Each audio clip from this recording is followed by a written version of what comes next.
자, 우리가 교육 전문직을 준비하면서 전직 시험 준비할 때 가장 먼저 학습을 해야 되는 것 중에 하나가 각 시도교육청의 주요 업무 계획입니다. 여러분들이 기획력을 향상시키거나 또는 논술 또 면접 시험을 준비할 때 가장 먼저 체크해야 되는 부분이 그 교육청의 주요 업무가 어떻게 구성되어 있는지부터 확인하는 작업을 먼저 하셔야 되거든요.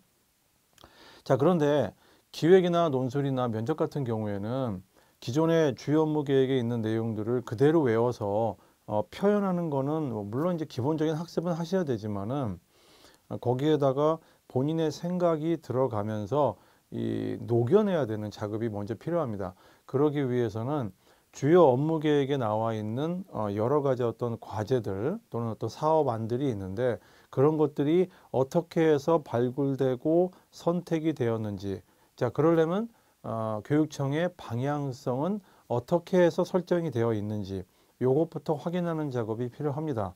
그래서 지금은 울산교육의 주요 업무 계획을 보면서 그 안에 담겨져 있는 어떤 방향성, 이거를 우리가 좀 찾아서 모색해 보는 시간을 갖도록 하겠습니다.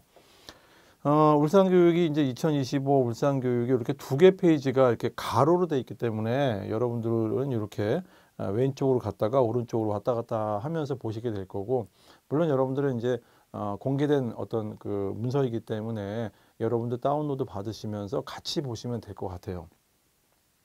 자, 2025 울산교육 한 다음에 요 왼쪽에 이렇게 표시가 되어 있죠. 한 명의 아이도 포기하지 않는 울산교육. 자, 요 문구가 어찌 보면은 울산교육을 상징하는 어떤 구호 또는 캐치프레이즈 또는 어떤 슬로건이라고 할 수 있죠. 가장 압축적이면서도 우리 교육청의 방향성을 나타내는 가장 중요한 문구가 바로 요겁니다. 한 명의 아이도 포기하지 않는 울산교육. 물론 요렇게 한 명의 아이도 포기하지 않는이라는 저런 비슷한 문구들이 17개 시도교육청을 분석해 보면요, 조금 몇 개 교육청은 이런 문구를 쓰고 있습니다. 자, 그래서 뭐 그렇다고 해서 무슨 뭐 특허를 낸 건 아니기 때문에 우리 교육청은 이런 어떤 그 방향성을 나타낸다, 이걸 상징적으로 나타내는 어떤 표현이기 때문에 여러분들 이 문구를 가만히 보시면서 그렇다면 이 문구 안에 포함되어 있는 의미들이 어떤 것들인가, 요거를 좀 살펴보면서 하나하나 의미를 깨우치는 시간을 가지시면 될 것 같아요. 자, 이렇게 표현이 되어 있고 그 다음에 이렇게 25 이렇게 되어 있습니다. 그림을 보니까 이제 그렇죠? 뭐가 빛나는 그림이 나죠? 빛이 반짝반짝 나고 있죠? 자, 그래서 상당히 많은 시도교육청에서 보면은 아이가 이제 빛을 발하는 이런 색깔을 가지고 있고 그 색에서 빛을 발휘하는 이런 모습들을 형상화한, 상징화하는 것들이 좀 있더라고요. 자, 그래서 이렇게 보시면은 이렇게 표시가 되어 있을 겁니다. 컨텐츠 내용을 조금 볼게요. 컨텐츠 내용을 좀 보시면 이렇게 표현이 되어 있죠. 처음에 울산 교육계획 길라잡이라고 되어 있고 여기 보면 기본 방향이라고 표시가 되어 있죠. 이게 참 중요한 내용이거든요.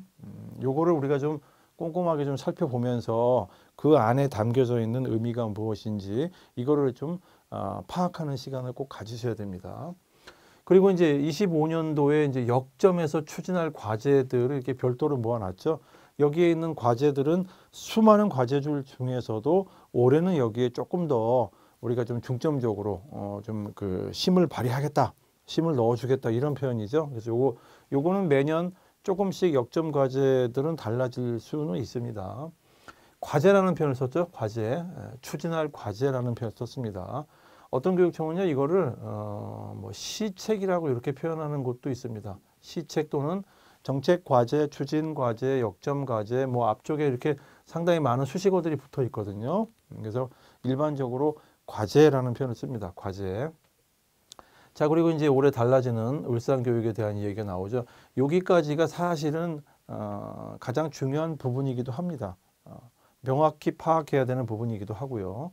그 다음에 이제 조직과 정원, 학교 현황, 평생교육기관 현황, 예산 현황 있죠. 이 현황이라고 하는데 여러분들 이 현황이라는 요 표현 있잖아요.